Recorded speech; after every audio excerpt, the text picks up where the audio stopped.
Greetings, travelers. I'm your host, the C. that knows a lot, Dr. Waluigi. Well, folks, I'm in hell once again to review some of the most horrendous pieces of media made by human hands. This time, I'll be taking a look at an anime that I promised to tear apart a very long time ago. It's a spin-off of one of my favorite series and is one of the first harem-style anime I ever saw. This is my review of Tenchi in Tokyo.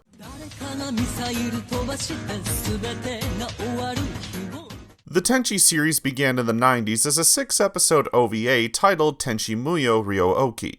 The series was created by Masaki Kajishima and Hiroki Hayashi, who have cited another anime they both worked on, Bubblegum Crisis, as the inspiration for the series. The series has gone on to be hailed as one of the popular romantic comedy animes and has acquired a large amount of merchandise, including figures, video games, and CDs. Say nothing of the multiple spin-offs and movies that have come out throughout the years. Which leads me into today's subject with the third series of the franchise, Tenchi in Tokyo. This one-season show was released in 1997 and was directed by Yoshihiro Takamoto and written by Mayuri Sekijima. While the previous series, the original OVA and Tenchi universe, are praised as hilarious and heartwarming, this series is often seen as a horribly written and animated entry in the franchise and is hated by Tenchi fans everywhere. I myself saw this series when I was in middle school, and I hated it for the portrayal of the characters and just how slow and boring this series was. Having previously seen what I considered to be the best show of the Tenchi series, Tenchi Universe, and this series just put me in a bad mood after having seen it, but I'll get to why in just a moment.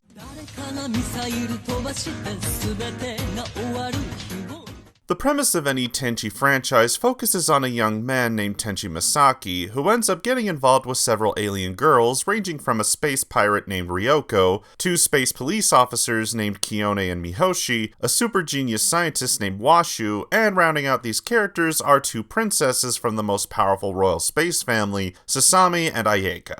The series then goes on to have some wacky shenanigans where the series has a few of the girls going after Tenchi in their own way, till it concludes with a great big battle with the main villain of the franchise.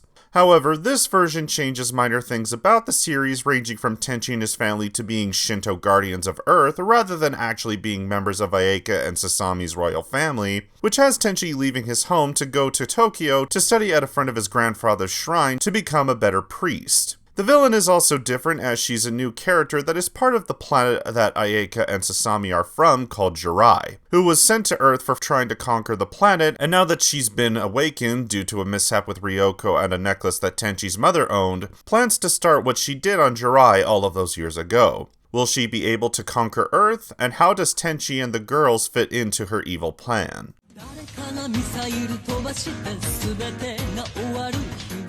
While this series has received many criticisms over the years, I have to disagree with the animation criticism, as that is one of the few things that I think is the better part of the show. I will admit that it's not the best animation that the franchise has had over the varying versions that have been made, but it certainly isn't the worst animation from this franchise. I will also say that the first half of the show is consistent with how it's usually written, with the girls trying to win Tenchi's affections. So if the blueprints of the other Tenchi franchises are here, where does this show falter?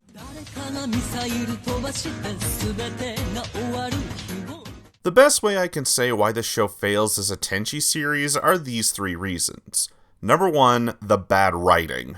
One of the best things about all of the Tenchi series, at least with the ones I've seen, is that the writers were able to combine the slapstick comedy with great action and epic space battles that kept the series exciting and lighthearted. This series, however, focuses way more on the comedic side of the story and makes the monsters that Tenchi and the girls face feel similar to those of episodes from Power Rangers. And while Power Rangers has its charms, that series is built on having the over-the-top and goofy action pieces, while the Tenchi series takes itself more seriously, which makes this style of writing feel really out of place and ends up feeling like tonal whiplash when we get to the more serious episodes. Number 2, the changes made from the previous two series. One of the things that made the other Tenchi series fun and entertaining is the interaction Tenchi has with the other characters. However, this series decided to remove Tenchi from the equation and put him in a more slice-of-life anime with the occasional fight scenes. It just feels out of place when, while there were certainly slices of life moments in the other series, weren't that major focus of the series and had Tenchi and the girls fight a multitude of monsters or have them travel in space. And number 3, the characters in this series range from annoying to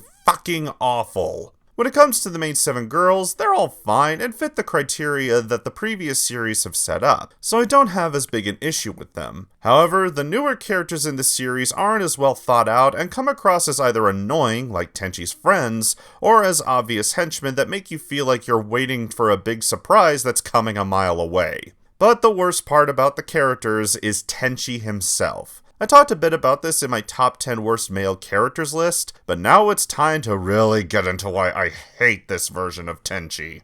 In the other series, while Tenchi is portrayed as aloof or carefree, he still cares about each and every one of the girls and is willing to be there when they need him. But this series, for some reason, makes Tenchi out to be a colossal asshole that doesn't care or worry about any of the other girls, especially in the later episodes of the show. It specifically gets bad after episode 10, when, after Tenchi and Ryoko go on a very nice date, Tenchi ends up kissing and starts dating one of the villains, named Yugi, creations named Sakuya, sending Ryoko into a dark depression and becomes the beginning domino effect of the girls all going their separate ways. But when Ayeka tries to tell Tenchi what's going on, he flat out blows her off because he wants to keep his perfect and happy life now that he's in a happy relationship with Sakuya. It does get revealed of what Yugi's evil plans are and what she's been doing to keep Tenchi and the girls apart, but this feels unfulfilling and makes Tenchi out to be a complete dick.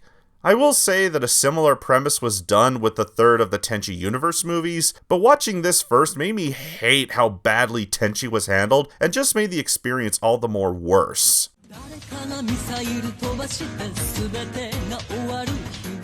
This is one of the few spin-off animes that I can safely say has very little going for it. While the animation is very good, and the first half of the show is very reminiscent of what came before it, the rest of this show is a tonal whiplash ranging from bad Monster of the Week comedy episodes to downright depressing and just an unpleasant slog getting to an unsatisfying ending.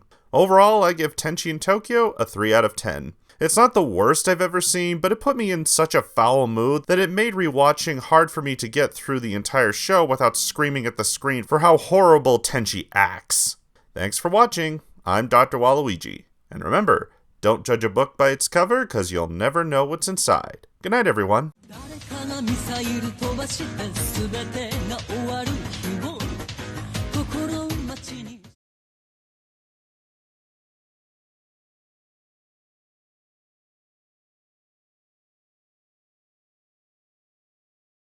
One perfect pebble, just one hung